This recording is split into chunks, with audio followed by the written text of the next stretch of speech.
Bonjour, nous allons évoquer la géopolitique de l'islam en prenant le cas de l'Arabie saoudite.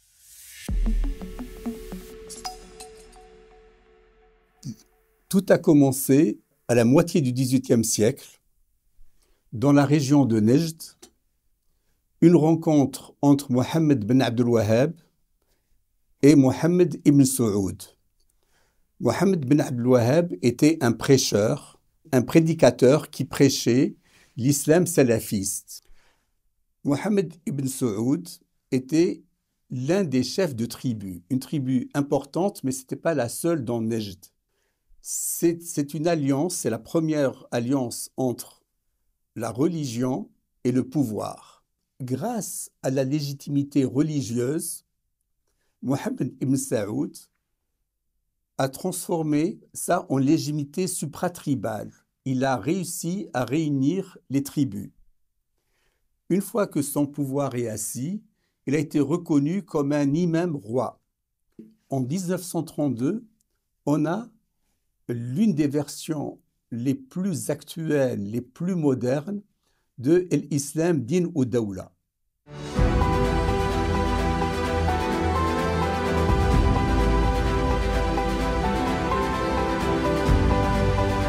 Et la Seconde Guerre mondiale a donné beaucoup de leçons. La leçon la plus importante par rapport à l'Arabie saoudite et à notre sujet, c'est l'importance du pétrole pour les victoires et pour l'économie. Franklin Roosevelt, en revenant de Yalta, où il y a eu le partage du monde avec Winston Churchill et Staline, ils se rencontrent le 14 février 1945. C'est une rencontre importante. Ils se sont mis d'accord, il y a eu un pacte, ce qu'on appelle le pacte de Quincy, pétrole contre protection.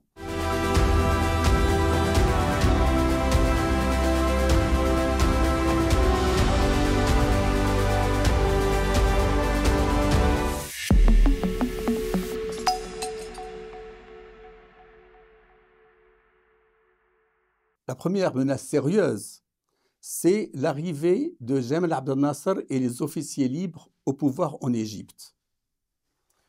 Pourquoi cette menace est sérieuse? C'est parce qu'en 1956, Jamal Abdel Nasser nationalise le canal de Suez, sachant que le canal de Suez est le point de passage obligé de toute l'offre saoudienne vers les marchés occidentaux. Le discours nationaliste panarabe fait abstraction de la religion. Jamal Abdel Nasser ne constitue pas la seule menace. Il y a une autre menace, c'est la chute de la monarchie irakienne. En 1963, il y a eu un deuxième coup d'État, toujours par des militaires, et qui ont ramené le Hizb al-Ba'th au pouvoir. Il faut rappeler que le Hizb al-Ba'th a été créé par des chrétiens. En gros, je fais court, nous sommes entourés d'Arabes. Le seul point commun qui nous réunit à la région, c'est notre arabité. Donc quand on parle de l'arabité, c'est pour faire abstraction de l'islam. Toujours dans cette série de menaces, en 69, le roi Idriss de Libye est déchu par un colonel. À l'époque, il n'était pas très turbulent, Kadhafi. Mais sa démarche s'inspire celle des officiers libres, ce qui n'est pas un élément de confort pour les Saoudiens.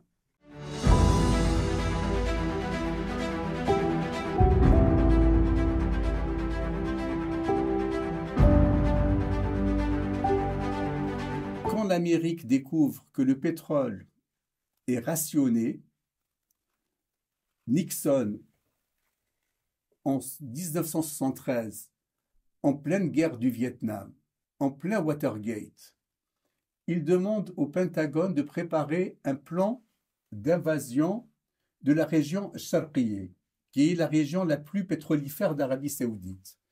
En plein Watergate, il demande au Pentagone de préparer un plan d'invasion de la région Sharqiyya, qui est la région la plus pétrolifère d'Arabie Saoudite, qu'il y a eu de la flexibilité, parce que l'OPEP, l'Organisation des pays exportateurs de pétrole, en faisant des quotas, sous pression américaine, le choc pétrolier de 1973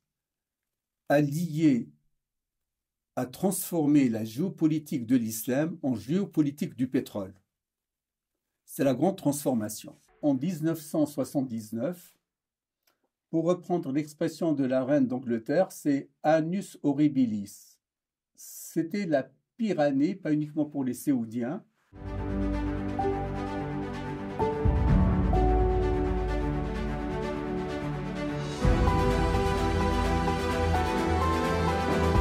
Mais pour comprendre le monde arabo-musulman, il faut se pencher sur 4 événements qui n'ont pas la même historicité, mais qui ont transformé le monde musulman.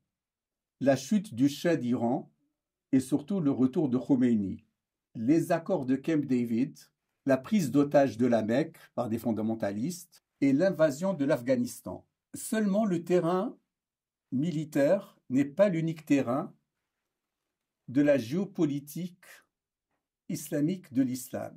Il y a aussi le prosélytisme et les actions internationales. Les pétrodollars sont le support du wahhabisme. Quelques chiffres seulement.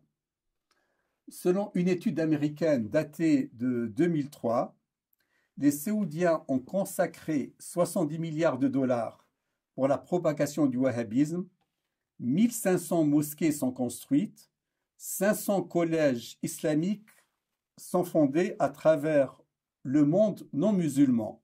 Les Saoudiens ne se sont pas limités uniquement à cela, parce que la menace iranienne était présente. Ils ont encouragé Saddam Hussein à attaquer l'Iran. Et là, je m'attarde sur le nom de la première bataille, la première attaque. Le nom de cette attaque, cette guerre s'appelle Al-Qadisiyya Saddam. Qadisiyya, il faut rappeler que c'était une guerre du temps des Khulafa Rashidin menée contre les Perses.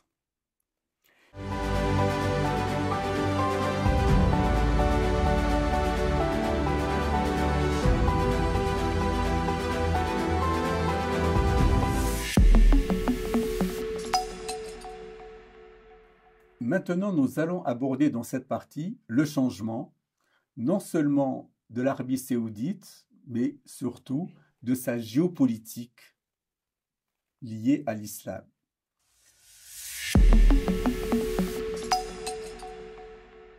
La première date qui s'impose, sans faire d'analyse ni de description, c'est le 11 septembre 2001. Dans l'urgence, l'ambassade saoudienne à Washington a débloqué 20 millions de dollars pour améliorer l'image de l'Arabie saoudite. Dans le plan des Américains, c'était « on va envahir l'Irak ». L'Irak est une cible importante, mais c'est un levier pour se libérer de la mainmise des Saoudiens sur la politique américaine régionale. L'Arabie saoudite a très bien compris. En 2004, cette période-là, l'Arabie saoudite a augmenté sa production au-delà de 10 millions de barils jour. C'est énorme.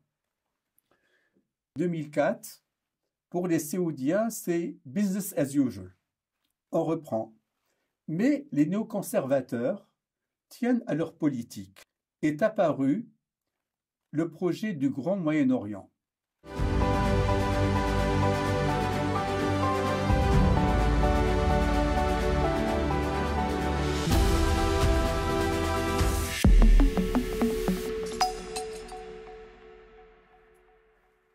Barack Obama au pouvoir fait un constat.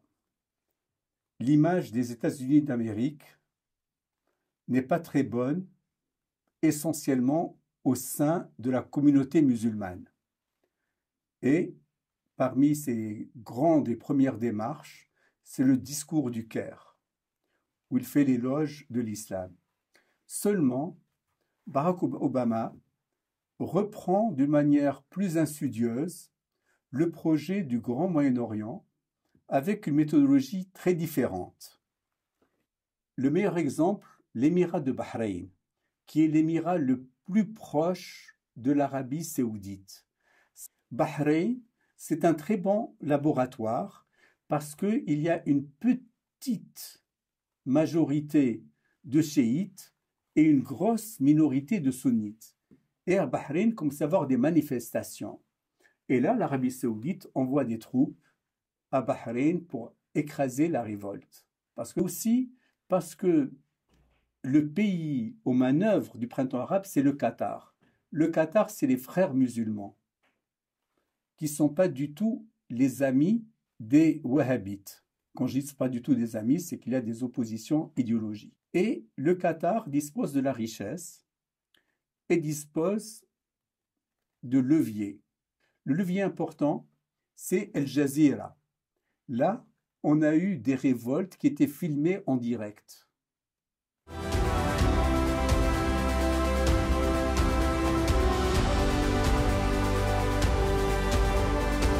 printemps arabe, ça a été, comme disent les Anglais, le wake-up call des Saoudiens.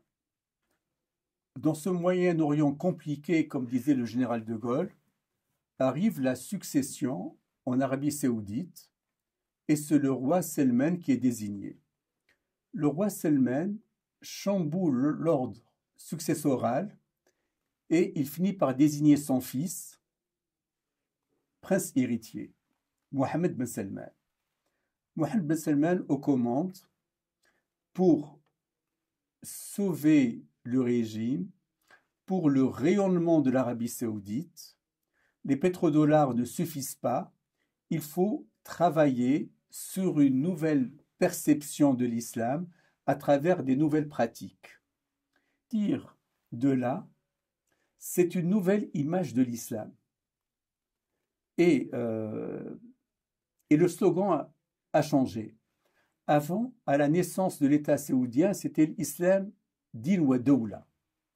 Maintenant, avec Mohammed ben Salman et la Ligue islamique mondiale, entre autres, c'est l'islam din wa dunya. Donc, l'islam, on lui donne plusieurs formes. Bien sûr, il a un plan.